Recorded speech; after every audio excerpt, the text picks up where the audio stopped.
Today I'm visiting my Uncle Wallace Emmert to talk with him about his experience as a survivor of World War II. During the war, as a B-17 pilot, he was seriously wounded in the skies over Europe.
This is his home in Madera, California.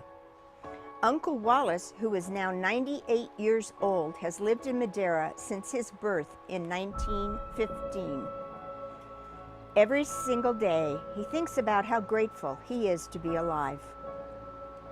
In October 1943, Wallace and his crew encountered enemy fire and he was seriously injured.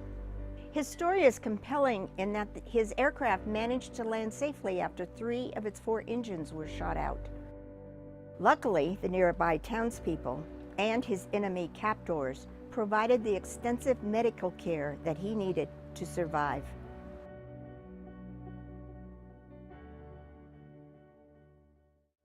How you doing today? Fine. Doing good? Look Yep. good. Yep.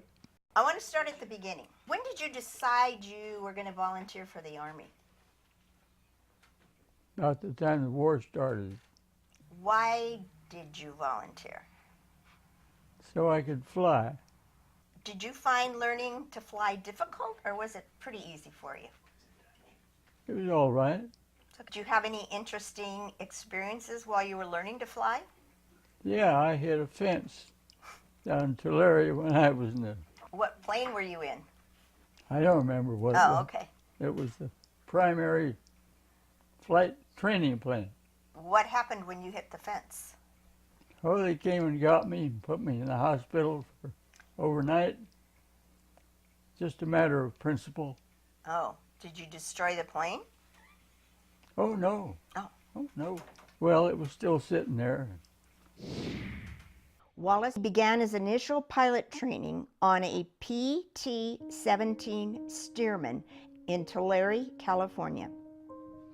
Wallace wrote to his parents, "The big splash of the day is that yours truly soloed this morning. There is quite a thrill in taking that baby up by yourself. You never know when it is going to come until the instructor climbs out, shakes your hand, and says that he is tired of riding with you, so you might as well just take it alone." After receiving his wings, Wallace began his training on the B-17 bomber in Paiute, Texas. On March 15, 1943, Wallace wrote to his parents, "This airplane is still the finest of them all, so far as I'm concerned. Imagine climbing aboard and flying up to 5 or 6 miles high in really no time at all."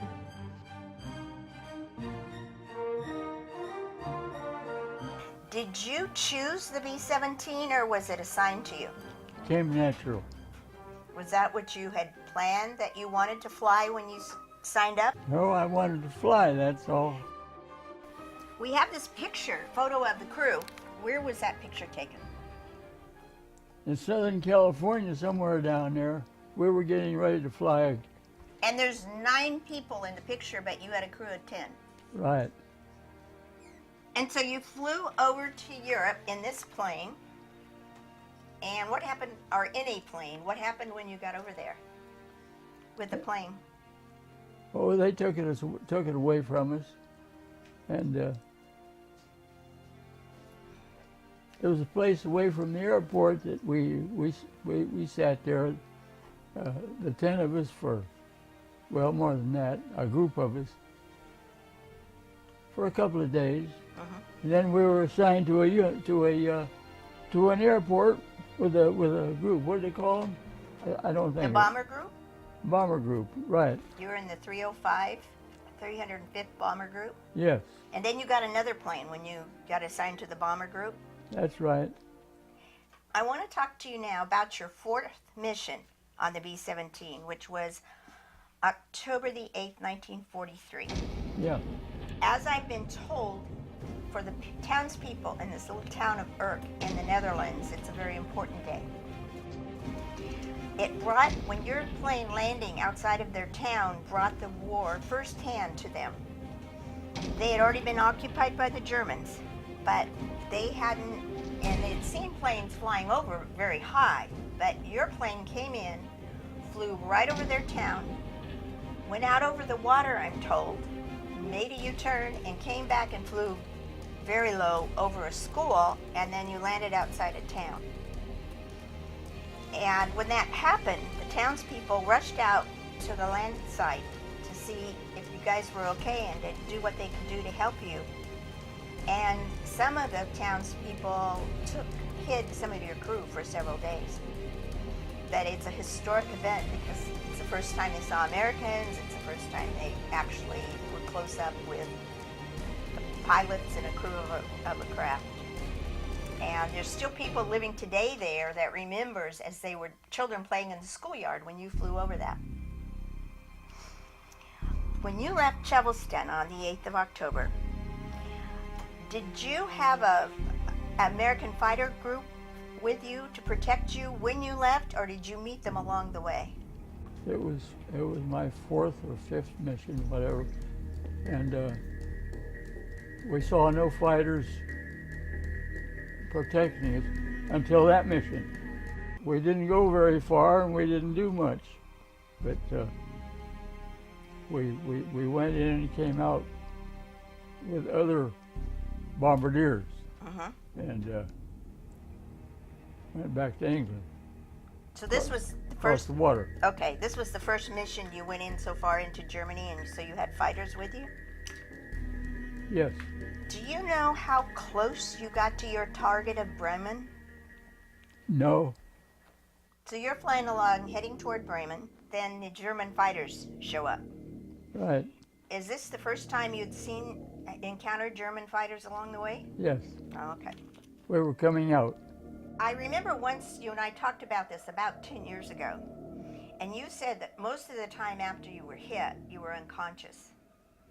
But I wondered if you had any memories at all what happened from the time you were hit until you landed as you were in the aircraft. Do you remember anything that happened in the aircraft during that time? No, not particularly. I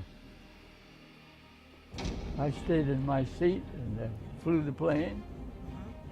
I didn't turn it to the co-pilot except occasionally. We only had 3 engines, and the time came that we were close to the ground, and had we headed across the ocean, we would have went into it. So we didn't go that way. So when Bob Fortman, your co-pilot, landed the plane, were you still in the cockpit next to him in your seat? Of course. Okay. Were you conscious when the plane actually landed? Do you remember landing? Yes. The landing? Okay. I chose to land there, and we landed on the water. It was a river or a creek, whatever, coming in. And it was that or land out in the ocean and go to the bottom. Right. That's all. Now, after you landed, I understand that you were taken out and they sort of hid you out in the tall grassy reeds. When you were in Urk, one of the townspeople, one of the Dutch, was helping you as you were going through the town. And before you left the town of Urk and went onto the boat to go to Amsterdam, you had white gloves on from when you were flying the plane. And you took the gloves off and you gave them to this man. Does that sound familiar to you at all? No. Well, there's a man there who said you did that, and he loved them.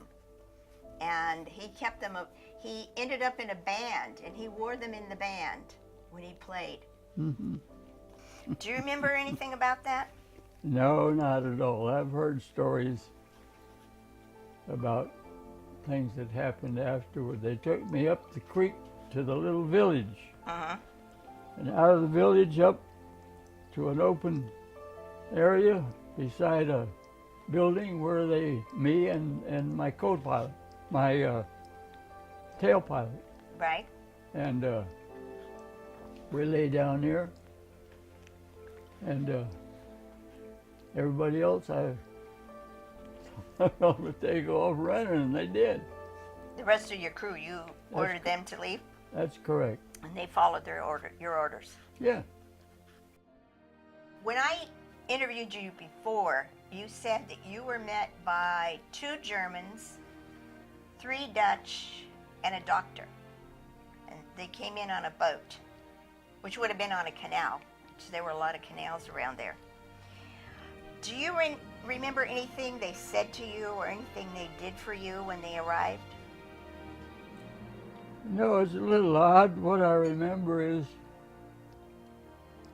I woke up on a boat. It was a German military boat. Mm-hmm. I was down in the below the deck, and I was there on a bed or a bench, and there was a soldier with me, a German soldier. We went to a place and landed, and he and I went out, and we went up and got on went through city streets to the hospital in Amsterdam up at the top. I went up to the third, I think it's the 4th floor, something like that. Right. In the main Amsterdam hospital in Amsterdam. Right. And there the surgeon took me. The German assistants he had there, just soldiers, they were kind of shitty, and he held them off of me. He was a German surgeon. I never forgot him. He worked on me there. They put me in a room halfway down the hall where there were maybe 8 beds for prisoners of war. And he operated on me and kept me there for, I don't know, 4, 5, 6 days, some such thing. I remember hearing that one of the nurses in the hospital in Amsterdam became a good friend. Yes.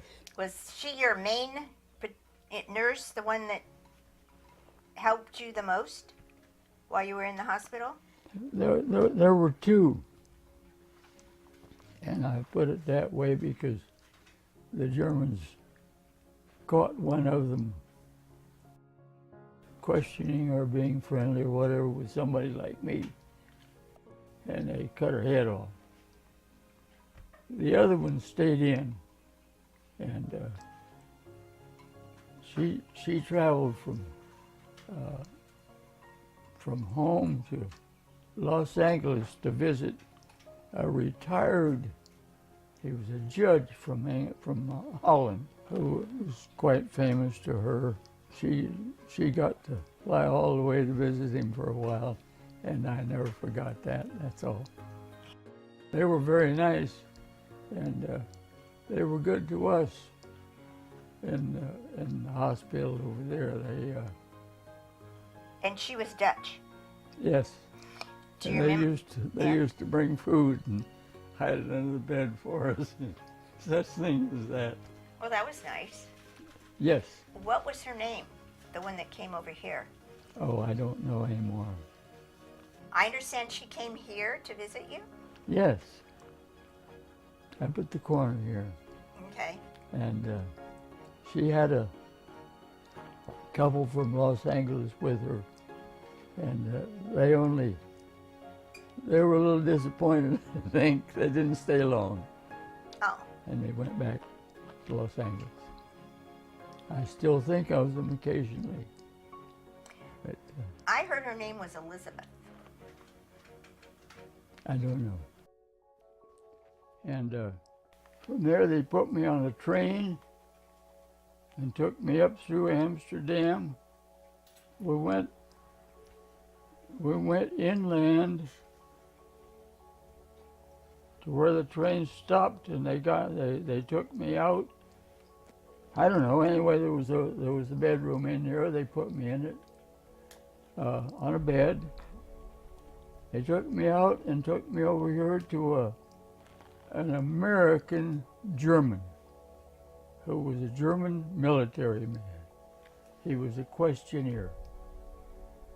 He and I had quite a visit. He asked me a lot of questions, and he was an American, and we were very friendly. That went on for this one afternoon, possibly the second, I'm not sure. Then I left there and went down and went back to the train station, where I got on a train and went to Obermossfield. Obermossfield was there was 2 floors up, or 3, 2 I think. Uh-huh. And it was controlled by the Germans, but it was handled in a, there was a German a man in charge of it. But he was so poor and his job was so bad that he committed suicide before I left there. Oh. And I got to know the surgeon. He was from Australia. There was, up on the 2nd floor, there was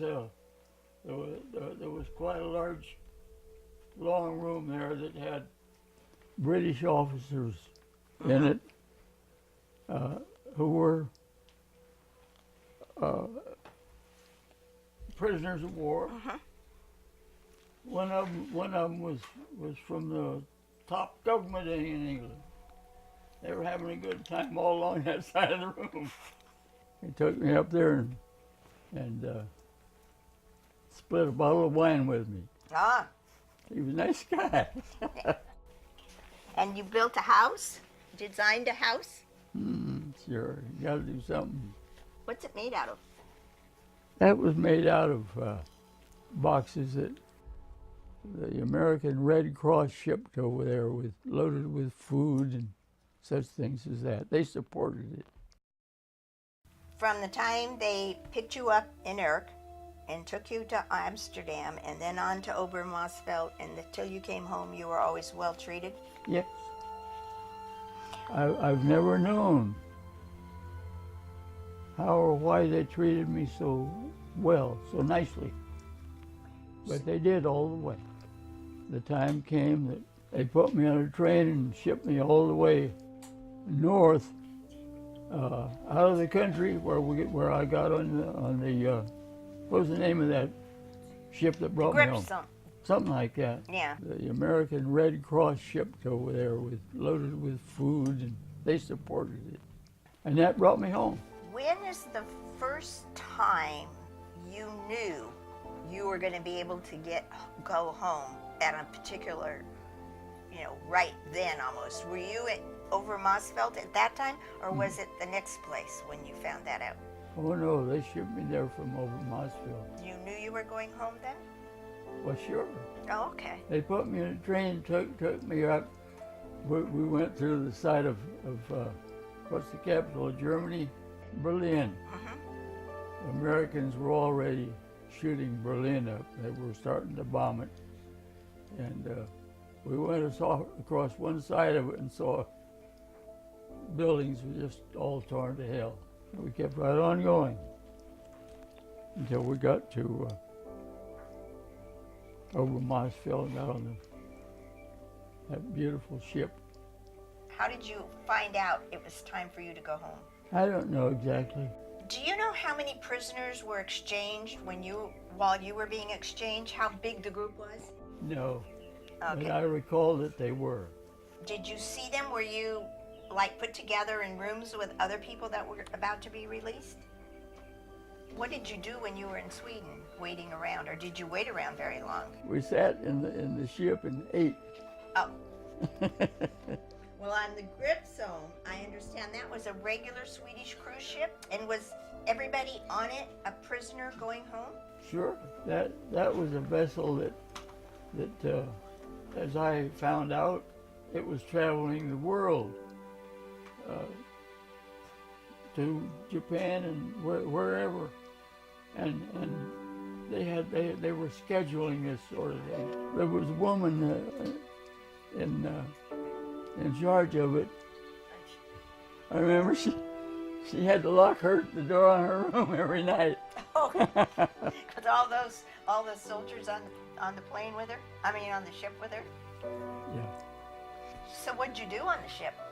We ate, and we ate, and we ate, and we ate. And it tasted very good, didn't it? Oh, yes. Was that the nicest cruise you've ever taken? Mm-hmm. They had a proper military restaurant there. Yeah, they had nurses and cooks and everything on board. Then from New York, how did you get to California? That was real good. That was on the train, and sat in the same seat all the way. It was special. I met a guy from Fresno or from Los Angeles, and we sat side by side all the way across from New York. And he later became mayor down there. He was the nicest guy. He stopped by up here at my folks' house a time or two later, and checked in, said hello, and then it was over. It wore out, but it's a good memory I've had. We had seats side by side all the way across. It let me out down near Palm Springs. Then how did you get to Madeira? Hitchhike. You get to Madeira, do they know you're coming? Is there a group of people waiting to meet you? Or did they just drive you up to your parents' house and say, here you are? I don't think of it, I don't know. Do you remember who the first person you saw when you got to Madeira? Oh, it felt fine. I mean, there's no problem there. Do you remember what did your mother do or say to you? I don't know. I remember my father put on a nice party up here at the corner in the house. Big party. To welcome his son home. That's what I remember about it. The people from Madeira. Do you remember your friends asking you about the war when you got home, asking you how it was and what you did? Did people want to know? No, I don't recall that. And did you talk about it to people? Did they understand what you'd been through? Oh, I think so. So when you got home, you married your high school sweetheart. Mm-hmm. Were you finished with the military when you got home, or did you still do more military service? No, they treated me from then on. Medical treatment. Did you go to any military bases around here and participate in any way? No, I spent quite a bit of time way north in a military base up in Washington. My wife and I went up there, and it was all exercise and classes and that sort of thing. When did you go back to farming? When did you start farming then? Was it soon after that? Mm-hmm. Okay. Yes. I read in one of the letters to your father, when you got home, you wanted a 1,000-foot runway put in right next to the house. Yeah, we were going to put it across here. You liked flying. We had this 40 acres, and Mom and Dad lived up at the corner. Yeah, that's where I lived then too. Can you think of any questions I didn't ask that I should have asked? Oh, I think you've done pretty good.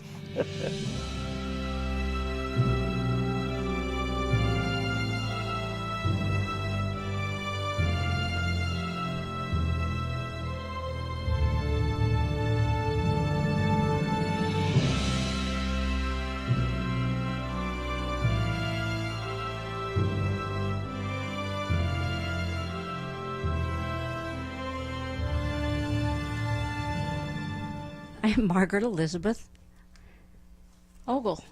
I am the youngest daughter of Wallace Emmert. I'm married.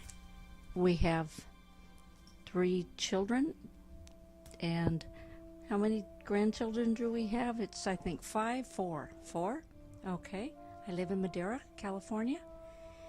And I'm going to pass this off to my brother, Patrick. Hi, I'm Patrick Emmert.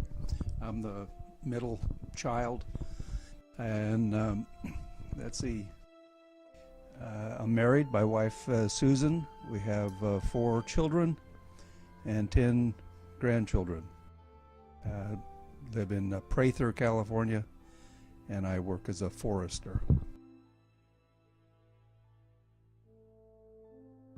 Hi, my name is Wallace Ernest Emmert II. I was the firstborn when my father got back from the war. I am married. We have no children. Live on the central coast of California in Monterey County. And I want to take the opportunity to first congratulate all of the research you people have done, and what a fabulous effort you've done to keep the information about this, about my father's mission over your country. Thank you very much.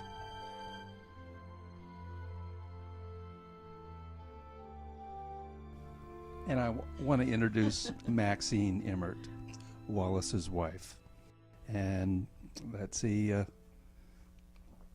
don't want to say anything, do you? Estelle and I've been around here about 31 years. She's been around about 31 years and pretty proud of it too, and proud of her. So thank you very much. Keep up the good work, and we hope that all of us can come visit you with you.